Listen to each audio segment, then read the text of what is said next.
Welcome to Martini Time. It's a beautiful day here in Blackstone, the center of the world, but then you two are the center, and it's raining, and that's going to be happening for a few days, but it's not raining inside. And I didn't give any Martini Time talks this weekend because I didn't have any martinis. But I had one today, or I'm having one now, and martini kind of like is a metaphor for an insight, which I share with you. So as you see, there's monkeys on my glass, so let's see what the monkey mind came up with today. A friend of mine came over and told me about doing a performance art.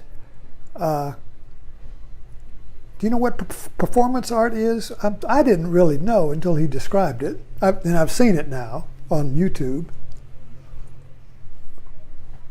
Performance art that he did, he was with a small group of people. They went to a public place, I don't know what it was, and then they all started doing a performance that was kind of spontaneous and absurd, like pretending to mow the lawn. So they were starting a lawnmower and mowing the lawn and performing in the public place, which began to create a like a black hole of absurdity, and everyone else around it began to look, and many people were drawn to it and they wanted to join in. How do I join in? But anyway, it lasted for 3 minutes and then they left. So that's kind of like what they do. And I began to look at that. I found that very interesting. What's the zen of that? What's the insight in that? How does it work? He said, because it was very liberating, he said. I mean, they were laughing and having a great time, and other people liked it. And so he described the dynamics of it.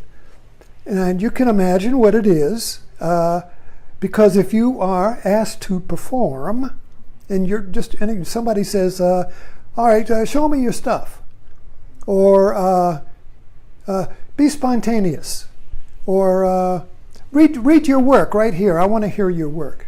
Well, suddenly you find yourself being divided, because there is you as the center, as the doer, and then there is a split you. You get split. Your me, or I, gets split into two halves, because now you are seeing yourself through the eyes of the other people as an object. So now there are two yous. Now, you can experiment with this in your everyday life, because we feel this all the time. When we feel self-conscious, when we feel out of center, when we feel conflicted or confused or not in our zone, or when we're irritated with somebody, or we are perplexed, you see. All of these are symptoms of being split into two eyes, and we don't know which one is me, because there has to be one you, but now there are two. So when we see ourselves through the eyes of others, that creates a tension or a feedback loop. Wah, wah, wah, wah, wah. Now, if we're in a group and our intention is to do a performance, that is absurd. That's the point. The performance is absurd because it is out of context with the reality around it. If everybody's in a public place, a library, maybe like library, but if a train station, and you have a little group of people mowing the lawn, that's absurd. There's no lawn there. You see. Children do this all the time. They do performance. They drop into a performance art, but they're not doing it as a performance. They're just doing it as a child because they are able to create an absurd little imaginary world. Maybe they take a book of matches and make a car out of it. Well, that's absurd. It's not a car. But they can run around on the floor. Or the parents have a flat tire, and they got a hub there, and the kid plays with the nuts in the hub, and he makes the hub and the nuts into something else. That's absurd in the context of the environment, you see. So anytime you are out of context with the environment, you feel the split of the divided mind. What will people think of me? And so that fear that we feel of what will people think, that self-consciousness, that paralysis, you see, is really, it's not out there. It's really your own mind that is split into two me's. And that's impossible because there has to be one you. You see, bring back my favorite prop. See, there's only one here, but then when we become self-conscious, what will people think? Bam, I'm two. But this me here, this I here, is now seeing itself through the eyes of other and becomes this, you see. Now there's two me's. And that creates a wow, wow, wow, wow, trying to get back to the one. But it can't because there's two.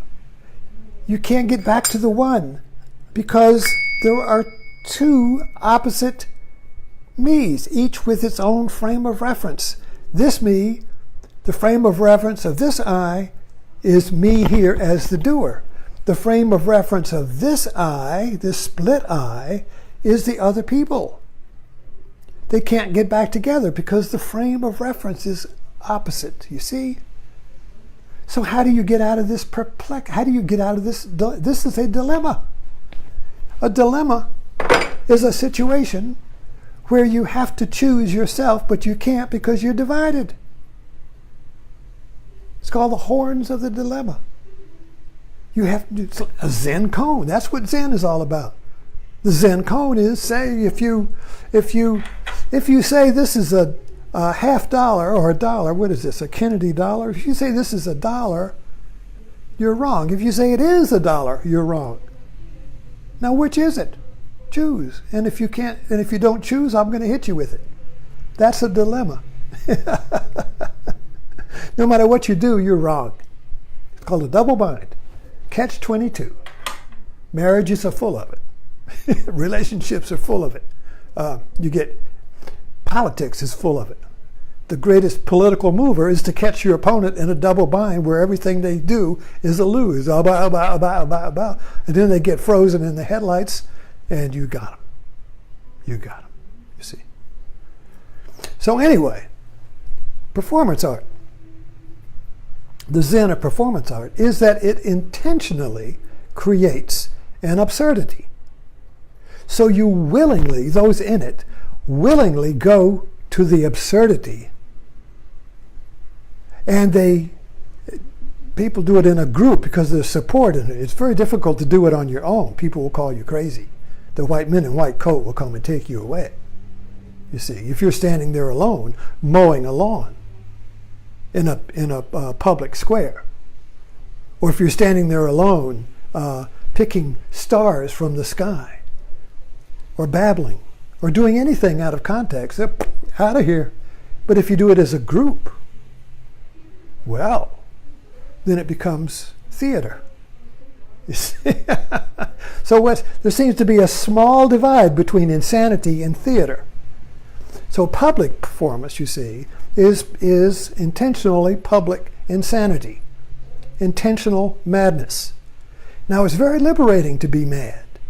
It's very liberating to be free from the dilemma of the split mind and the fear of what other people think. I know because I do it here. That's what I practice. This is a performance art. You see, I intentionally set up this situation where I come and perform, that is, speak spontaneously. You see, you can't do a performance if you are reading a script, you see, or if you memorize your line. It has to be spontaneous absurdity. But there is a theme to the performance art. You know, they're all mowing the lawn, or they're all doing something in unison, but each one doing it spontaneously. And anything can happen. Anything can happen, you see, because it's a liberated zone. It's a zone that's free from the algae of public opinion. It's a zone, a clear little space in a green pond of algae, of fear of what other people will think. And so in that zone, in that hole, in that black hole, in that free zone, you're liberated from your own split mind, which is the modern mind. My wife grew up here in Blackstone, and she always says, the greatest, particularly her mother grew up here, and the fear of growing up in a small town is, what will people think? What will people think if you wear that? What will people think if you do that? What will people think if you don't show up? What will people think if you show up? So what people thinking, you see, is the mold that holds everybody in place, you see. And so right from the start, we're brainwashed into avoiding the split mind by doing what people think. There's the safety of being not from anything other than the terror of having your mind split and seeing yourself through the eyes of other people unfavorably. Oh, we like to see ourselves through the eyes of people favorably. Oh, that's praise. That's affirmation. That's, who am I? You see. But the terror comes when it's the unfavorable, but both of it's inside of us. That's my point. That other eye of the other is my eye, torn away from me, torn away from my one eye, my free eye, my liberated eye, into two eyes opposed to each other. And we blame that on the outside. We blame that on other people. We blame that on the world, you see. That's because we don't go into Zen. We don't see the Zen of it. We don't see as all of our suffering, which is what Buddhism is about, suffering is called by the split in our own mind. The objectification of ourself into two selves that are incompatible, that can't get back together. Thanks for dropping in. See you tomorrow morning at Buddha's in Your Landfill. Share on Facebook. Subscribe on YouTube. Ed Conley at YouTube. Find me there.